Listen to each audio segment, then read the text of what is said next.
Today is the perfect day for step 2, activate. Because of what's happening now in Wisconsin and the recall election of Scott Walker, it is a microcosm of what is happening all around the rest of the country. You need to have your eyes on what's happening in Wisconsin. And in case you hadn't paid attention, I tell you what, give me about 2.5 minutes to fill you in. But 2.5 minutes, here we go. Now, it all begins with one word. Unions.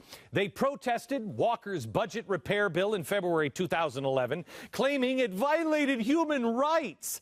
Even the Arab Spring protesters in Egypt pledged solidarity with Wisconsin. Wow, really? Wisconsinites had it just as bad as dictator-oppressed Egypt? No, not exactly. Unless you think collective bargaining rights are a matter of life and death and a torture, which they're not. But don't take that from me. Take it from this guy. He called the idea of collective bargaining unthinkable and intolerable.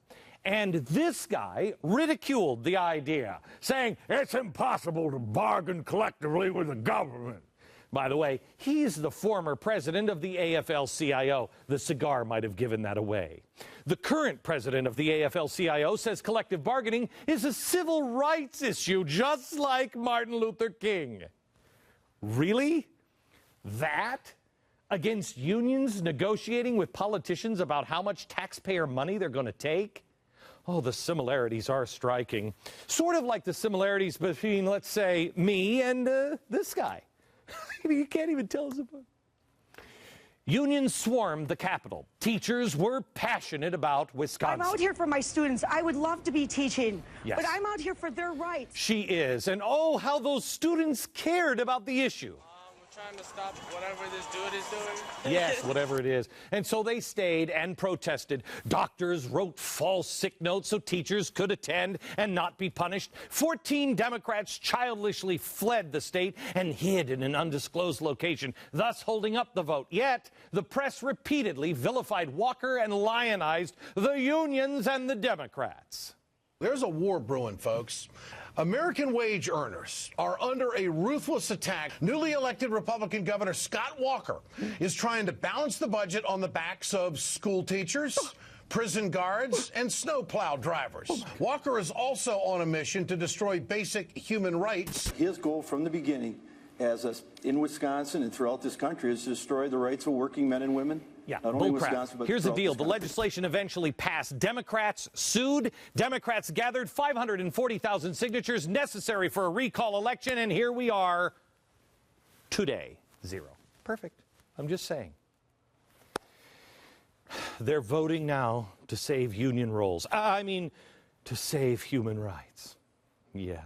It's been so horrible, the evil and the evilness of the evil Walker budget. Once that evil thing had passed, evil now is on track for a $154 million budget surplus. Wait a minute. When he started, they had a deficit of $3.6 billion, a deficit.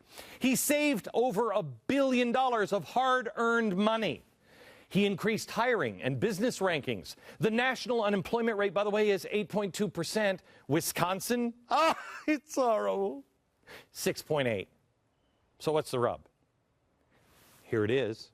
Since the law passed, public union membership has dropped from 62,818 in March 2011 to now just 28,745 in February of 2012.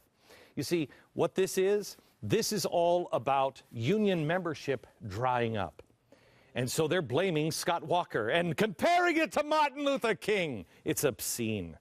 The budget ended automatic collection of union dues. Now, people have a choice. Do I want to be in the union and pay the dues or not? The result? People are choosing not to pay the unions. Funny. Unions never talk about the human right not to have to pay a union if you don't want to. That's why they've put $63 million into this recall election, most of it coming from out-of-state sources. Now, why would out-of-staters care so much about Wisconsin? Because they know the gig is up. It's on the verge of being up nationwide. Bill Clinton warned of the Republican message that'll come in a couple of days if Walker wins. He got it a little bit right. I can just hear it now, Wednesday. All those people that poured all this money into Wisconsin, if you don't show up and vote, will say, see, we got them now. We're finally going to break every union in America. We're going to break every government in America. We're going to stop worrying about the middle class. We don't give a rip whether poor people get to work their way into it. We got our way now. We got it all. Right. Divide and conquer works. Here's the deal. He's right. The first part, he's absolutely right. If he wins, it'll be like, remember in Star Wars?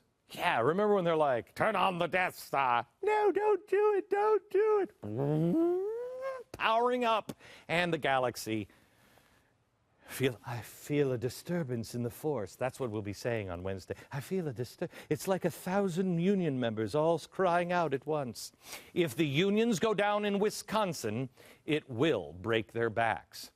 Now, I could do more than just the Star Wars thing. We could go to Titanic if you'd like to see. I mean, in case that's not clear enough for you.